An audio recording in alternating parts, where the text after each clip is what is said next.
Hi friends, welcome back to my YouTube channel Charan సాయిపి.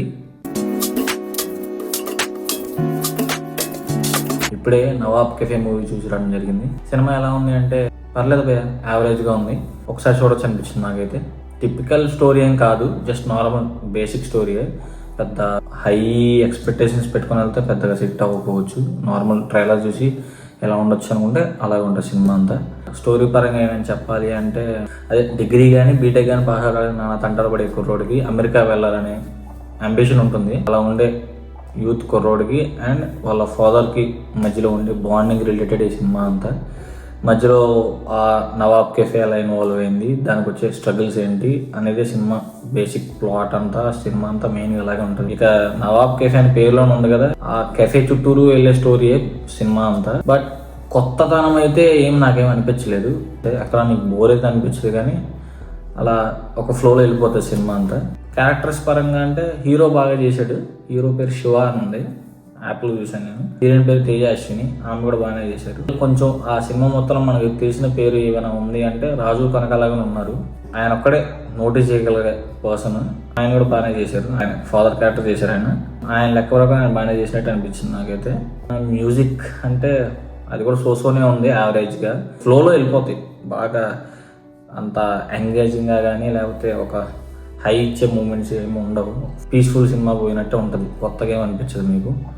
But ఒక time పాస్గా లేకపోతే ఏదో ఈ సండే ఏదో చేయాలరా మనకి బోరింగ్గా ఉంది, ఏదో సినిమా చూడొచ్చు అనుకుంటే ఒక ట్రైల్ వేయచ్చు మీరు, పర్లేదు, ప్రాబ్లం ఏం లేదు. విలన్ క్యారెక్టర్ అంటే ఒక పర్టికులర్ విలన్ క్యారెక్టర్ ఏం లేదు అనిపించలేదు నాకైతే. మెయిన్గా జర్నీ కిందకి వస్తుంది సినిమా అంతా. సినిమా అంతా హీరో కానీ వాళ్ళ ఫాదర్ది కానీ ఆ కెఫే రిలేటెడ్ జర్నీ అంతే ఉంటుంది సినిమా. ఇక మధ్యలో వెళ్ళిపోయి స్ట్రగుల్స్ వస్తూ ఉంటాయి, పోతూ ఉంటాయి. ఆ స్ట్రగుల్ కూడా పెద్ద ఇంపాక్ట్ కలిగించే స్ట్రగుల్స్ ఏమి అనిపించలేదు నాకు.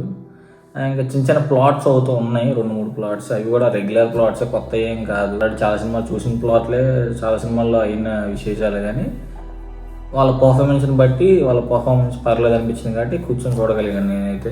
పర్లేదు, సినిమా బాగానే అనిపించింది నాకు. యావరేజ్గా 1 టైం వచ్చిన వరకే చెప్తాను. అడ్వాంటేజ్ ఏమైనా ఉంది అంటే ప్రొడక్షన్ వాల్యూస్.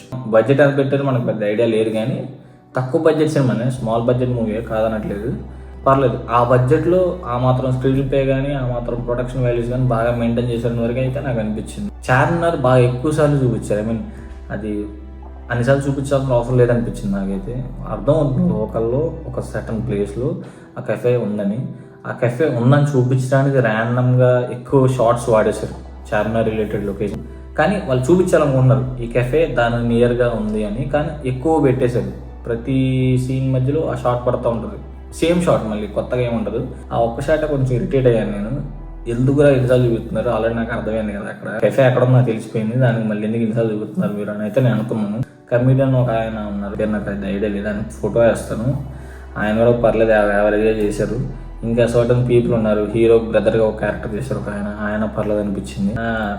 టర్న్స్ ఉంటాయి కదా, good to bad, bad to good. ఆ టర్న్స్ అంత పెద్దగా నాకు ఇంపాక్ట్ అనిపించలేదు. రైటింగ్ కూడా అంత, నాకు రైటింగ్లో కూడా డెప్త్ ఏం కనిపించలేదు. హీరో హీరోయిన్ ప్రెజెన్స్ పర్లేదు, బాగానే అనిపించింది. కానీ వాళ్ళిద్దరి మధ్యలో ఉండే లవ్ స్టోరీ కూడా అంత ర్యాండమ్గా హీరోయిన్ పెట్టేయాలి ఈ సీన్లో, లేకపోతే ఈ సినిమాలో హీరోయిన్ పెట్టాలి అన్నట్టు ఉంటుంది. కానీ అంత డెప్త్, ఆ స్టోరీకి అమ్మాయి రిక్వైర్మెంట్ అయితే నాకు ఎక్కడ కనిపించలేదు. ర్యాండమ్గా హీరోయిన్ ఉండాలి, ఫస్ట్ హాఫ్లో హీరోకి హీరోయిన్ ఒక సీన్ జరగాలి, వాళ్ళిద్దరు లవ్లో ఉండాలి, దాని తర్వాత ఒక సీన్ ఒక ఇష్యూ రేజ్ అవ్వాలి, దాని తర్వాత ఒక సీన్ జరగాలి, అక్కడ ఇంటర్వెల్ పడాలి.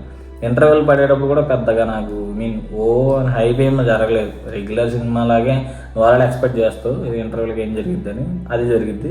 కానీ అక్కడ ఇంటర్వెల్లో ఏదో ఒక ఫ్లోలో కట్ చేసేస్తాడు, కథం నెక్స్ట్ కట్ చేస్తే అది కంటిన్యూ. హీరో చేంజ్ ఓవర్ కూడా మనకు అర్థమైపోయింది, విలన్ చేంజ్ ఓవర్ కూడా మనకు అర్థమైపోయింది. 200 అయితే అంత వర్త్ అనిపించలేదు, ఇప్పుడు చెప్తున్నాను. ఓటీటీకి అయితే నాదే చూడొచ్చు అనిపిస్తుంది, థియేటర్కి వెళ్ళి చూసే సినిమా అయితే కాదనిపించింది నాకు. థియేటర్లో ఎక్స్పీరియన్స్ బాగుంది అని చెప్పే పాయింట్స్ అయితే నాకు ఏం కనిపించట్లేదు. బట్ తీసేసి పక్కన పడేసే పాయింట్స్ కూడా ఏం కనిపించట్లేదు. That's it for the review guys. Thank you. Do like, share and subscribe to my YouTube channel Charan Saipi. This is Charan signing off. Bye.